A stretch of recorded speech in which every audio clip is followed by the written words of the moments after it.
নমস্কার সম্মানীয় প্রিয় দর্শক, এবার কিন্তু পুরাতন কাস্ট সার্টিফিকেট থেকে নতুন ডিজিটাল কাস্ট সার্টিফিকেটের জন্য অনলাইনে আবেদন করতে পারবেন। এবার কিন্তু পুরাতন কাস্ট সার্টিফিকেট থেকে নতুন কাস্ট সার্টিফিকেট অর্থাৎ পুরাতন যে এসসি এসটি ওবিসি সার্টিফিকেটগুলি ছিল, তো সেই পুরাতন এসসি এসটি ওবিসি সার্টিফিকেটগুলিকে আপনি নতুনভাবে ডিজিটাল আকারে কিন্তু আবেদন করতে পারবে এবং আবেদন করার পর সরাসরি তোমরা ডাউনলোডও করতে পারবে।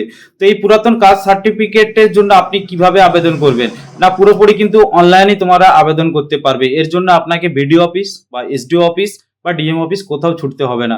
সম্পূর্ণ বাড়িতে বসে মোবাইল থেকে বা ল্যাপটপ থেকে আপনি আবেদন করবেন এবং আবেদন করার জন্য আপনাকে কোনো রকম কোনো টাকা পেমেন্ট করতে হবে না। সম্পূর্ণ বিনামূল্যে তোমরা কিন্তু এখানে আবেদন করতে পারবে। তো আবেদন করতে গেলে তোমাদের প্রয়োজনীয় ডকুমেন্টস কি কি লাগবে, তো স্টেপ বাই স্টেপ আমি দেখিয়ে দেবো আজকের এই ভিডিওতে কিভাবে তোমরা আবেদন করবে, আবেদন করার জন্য কি কি ডকুমেন্টস আপলোড করতে হবে এবং আবেদন করার পর আপনারা কিভাবে ডাউনলোড করবেন। তো এই পুরো বিষয়টি আজকের এই ভিডিওতে স্টেপ বাই স্টেপ দেখিয়ে দেবো। ভিডিওটি ভালো লাগলে অবশ্যই ভিডিওটিকে লাইক করে দেবেন, বন্ধুদের সাথে শেয়ার করে দেবেন এবং এই ধরনের লেটেস্ট আপডেটগুলি সবার আগে পেতে চ্যানেলটিকে সাবস্ক্রাইব করে পাশের বেল আইকনটি বাজিয়ে দেবেন। তো চলুন দেখে নেওয়া যাক আজকের এই গুরুত্বপূর্ণ আপডেটটি সম্বন্ধে।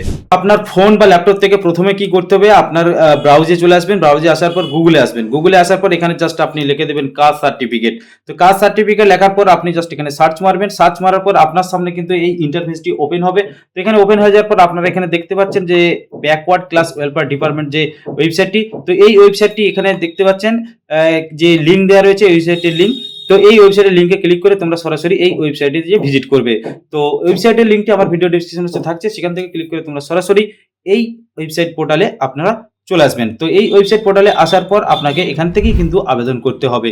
তো এখানে এসে দেখুন এসসি এসটি ওবিসি অর্থাৎ পুরাতন যে এসসি এসটি ওবিসি কার্ডগুলি রয়েছে সেগুলোর জন্য আবেদন করতে পারবে। তো এসসি এসটি ওবিসি এই তিনটে সার্টিফিকেটের জন্য কিন্তু তোমরা এখানে আবেদন করতে পারবে। তো আবেদন করার জন্য প্রথমে এই ওয়েবসাইটটিতে চলে আসবেন। দেখুন এখানে ব্যাকওয়ার্ড ক্লাস ওয়েলফেয়ার ডিপার্টমেন্ট, ঠিক আছে, গভর্নমেন্ট অফ ওয়েস্ট বেঙ্গল, এটা কিন্তু সরকারি একটা অফিসিয়াল ওয়েবসাইট। তো এই অফিসিয়াল ওয়েবসাইটে এসে আপনারা যদি নতুন কাস্ট সার্টিফিকেটের জন্য আবেদন করতে চান সেক্ষেত্রেও তোমরা এখানে আবেদন করতে পারবে। তো সেই নিয়ে কিভাবে তোমরা আবেদন করবে সেই নিয়ে আমার একটা ভিডিও দেওয়া রয়েছে এই চ্যানেলে, তো সেই ভিডিওটি দেখে নেবেন। এবার হচ্ছে দেখুন এখানে জাস্ট চলে আসবেন ব্যাকলগ সার্টিফিকেট। তো ব্যাকলগ সার্টিফিকেটে আসার পর তিনটে অপশন আপনি এখানে পাবেন। প্রথমে যে অপশনটি দেখতে পাচ্ছেন apply for digitize certificate for SC ST OBC, ঠিক আছে। তো এই জায়গায় এসে আপনি জাস্ট একটা ক্লিক করবেন। ক্লিক করার সাথে সাথে আপনার সামনে আবারও একটি পরবর্তী পেজ ওপেন হবে। তো এই পরবর্তী পেজ যেটি ওপেন হচ্ছে সেটা আপনারা একটু এখানটায় ভালো করে খেয়াল করুন, খুবই গুরুত্বপূর্ণ রয়েছে। তো এখানটাতে দেখুন যে ফর্মটি দেখতে পাচ্ছেন এই ফর্মটি পুরোপুরি আপনাকে কিন্তু এখানে ফিল আপ করতে হবে। তো এখানে ফিল আপ করার জন্য আপনাকে এখানে প্রথমেই বলা হচ্ছে যে ম্যানুয়াল কাস্ট সার্টিফিকেট নম্বর, অর্থাৎ আপনার যে পুরাতন কাস্ট সার্টিফিকেটটি রয়েছে এসটি এসসি বা ওবিসি কাস্ট সার্টিফিকেট যে কোনো একটা, তো সেক্ষেত্রে আপনার যে কাস্ট সার্টিফিকেটটি রয়েছে সেই কাস্ট সার্টিফিকেটের উপরের দিকে বাঁ দিকে দেখবেন একটা কাস্ট সার্টিফিকেট নাম্বার থাকে। তো সেই কাস্ট সার্টিফিকেট নাম্বারটা আপনারা এখানে বসিয়ে দেবেন। এবার বলেছে সার্টিফিকেট ইস্যু ডেট, অর্থাৎ আপনার কাস্ট সার্টিফিকেটে কোন ডেটে বা কোন সালে ইস্যু হয়েছিল সেটা কিন্তু কাস্ট সার্টিফিকেটের মধ্যেই লেখা রয়েছে। ঠিক ডান দিকে দেখবেন সেই ডেটটি এখানটায় দেখে দেখে বসিয়ে দেবেন। এরপর হচ্ছে কাস্ট সার্টিফিকেট ইস্যু অথরিটি, অর্থাৎ কোথা থেকে আপনার কাস্ট সার্টিফিকেট ইস্যু হয়েছিল, বিডিও অফিস থেকে নাকি এসডি অফিস থেকে নাকি ডিএম অফিস থেকে। তো যেখান থেকে ইস্যু হয়েছিল সেটি আপনি দেখে দেখে বসিয়ে দেবেন। আপনার পুরাতন কাস্ট সার্টিফিকেটের মধ্যে কিন্তু লেখা রয়েছে। এবার হচ্ছে কাস্ট, তো জাস্ট এখান থেকে কাস্টটা আপনার সিলেক্ট করে নেবেন। আপনি ওবিসির জন্য বা ওবিসি এ ওবিসি বি কোন ক্যাটাগরি আপনার কার্ড সেটা আপনার পুরাতন কার্ডে লেখা রয়েছে নিশ্চয়ই, তো সেটা আপনি দেখে দেখে এখান থেকে সিলেক্ট করে নেবেন। এরপর হচ্ছে সাবকাস্ট বা ট্রাইব বা কমিউনিটি, তো এখান থেকে আপনি যে জাতি হবেন সেটা কিন্তু আপনাকে এখানে এই সাবকাস্টটি সিলেক্ট করে নেবেন। এখানে অনেকগুলো অপশন আপনারা দেখতে পাচ্ছেন, এখান থেকে আপনারা সিলেক্ট করে নেবেন। এবার চলে আসুন রিলিজিয়ান। তো রিলিজিয়ান এখানে এসে আপনি যদি হিন্দু হন সেক্ষেত্রে হিন্দু সিলেক্ট করবেন, আপনি যদি ইসলাম হন সেক্ষেত্রে ইসলাম সিলেক্ট করবেন, বা শিখ বা পার্সি যেটা হবেন আপনি সেটা কিন্তু এখান থেকে সিলেক্ট করে নেবেন, ঠিক আছে। এবার হচ্ছে ফুল নেম, আপনার কাস্ট সার্টিফিকেটে যে ফুল নেমটি দেওয়া রয়েছে সেটি দেখে দেখে এখানে কিন্তু বসাবেন। তো সেক্ষেত্রে আপনি যদি একটা অক্ষর ভুল করে দেন সেক্ষেত্রে আপনার কাস্ট সার্টিফিকেটটি কিন্তু আবেদন করা হবে না, রিজেক্ট হয়ে যেতে পারে। তারপর আপনি এখানে ডেট অফ বার্থটা বসিয়ে দেবেন। আপনার যে ডেট অফ বার্থ রয়েছে সেই ডেট অফ বার্থটা আপনি এখানে বসিয়ে দেবেন।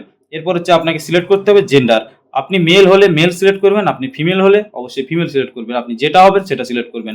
এবার হচ্ছে আপনার আধার কার্ড নাম্বার, তো আধার কার্ড নাম্বারটা আপনার আধার কার্ডে লেখা রয়েছে সেই আধার কার্ড নাম্বারটি দেখে দেখে আপনি এখানে বসিয়ে দেবেন। এরপর হচ্ছে খাদ্য সাথী নম্বর, অর্থাৎ খাদ্য সাথী নাম্বার আপনি দিতেও পারেন নাও দিতে পারেন, ঠিক আছে। এরপর হচ্ছে ফোন নাম্বার, তো ফোন নাম্বার আপনার যে পার্মানেন্ট ফোন নাম্বার রয়েছে সেই ফোন নাম্বারটা আপনি এখান থেকে বসিয়ে দেবেন।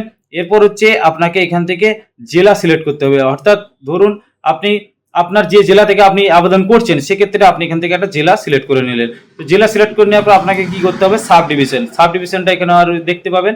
তো যে সাব ডিভিশনের আন্ডারে আপনার কার্ডটি হয়েছিল সেই সাব ডিভিশনটা আপনি এখান থেকে সিলেক্ট করে নেবেন।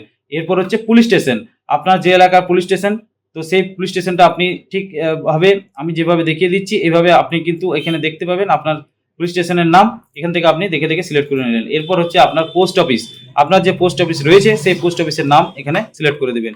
এরপর হচ্ছে মিউনিসিপ্যালিটি বা ব্লক, আপনি যদি মিউনিসিপ্যালিটির মধ্যে আন্ডারে হন সেক্ষেত্রে আপনার মিউনিসিপ্যালিটি এখানে শো করবে, আপনি যদি ব্লকের আন্ডারে হন সেক্ষেত্রে আপনার ব্লকের নামটা এখান থেকে সিলেক্ট করবে।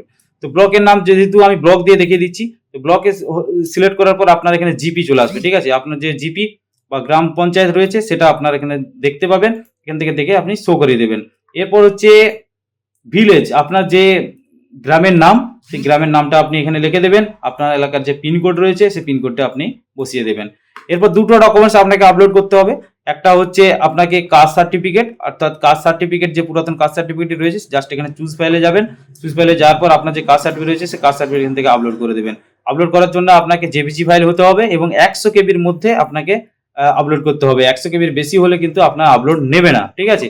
এরপর হচ্ছে অ্যাপ্লিকেশনের ছবি, অর্থাৎ এই ঠিক একইভাবে ব্রাউজে চলে যাবেন, সেখান থেকে গিয়ে আপনার যে ছবিটি রয়েছে সেই ছবিটি আপনি এখান থেকে দেখে দেখে আপনি ছবিটিকে সিলেক্ট করে নেবেন। সিলেক্ট করতে গেলে আপনাকে 50 কেবি সাইজ হতে হবে এবং জেপিজি ফাইল হতে হবে, ঠিক আছে। সিলেক্ট করে নেওয়ার পর ভালো করে আগে চেক করে নেবেন। চেক করে নেওয়ার পর আপনি এখানে কি করবেন, এখান থেকে আপনি দেখতে পাবেন যে আপনার ক্যাপচার কোডটি, আপনি জাস্ট এখানে ক্যাপচার কোডটি দেখে দেখে আমি যেভাবে বসাচ্ছি আপনি কিন্তু দেখে দেখে দেখে ক্যাপচার কোডটিকে বসিয়ে দেবেন, ঠিক আছে। তো বসিয়ে দেওয়ার পর আপনি কি করবেন, জাস্ট এখানে সাবমিট বাটনটা দেখতে পাচ্ছেন, সাবমিট বাটনে ক্লিক করে দেবেন। সাবমিট বাটনে ক্লিক করে দিলেই কিন্তু আপনার সামনে একটি রেফারেন্স নাম্বার চলে আসবে, সেই রেফারেন্স নাম্বারটি নোট করে রাখবেন।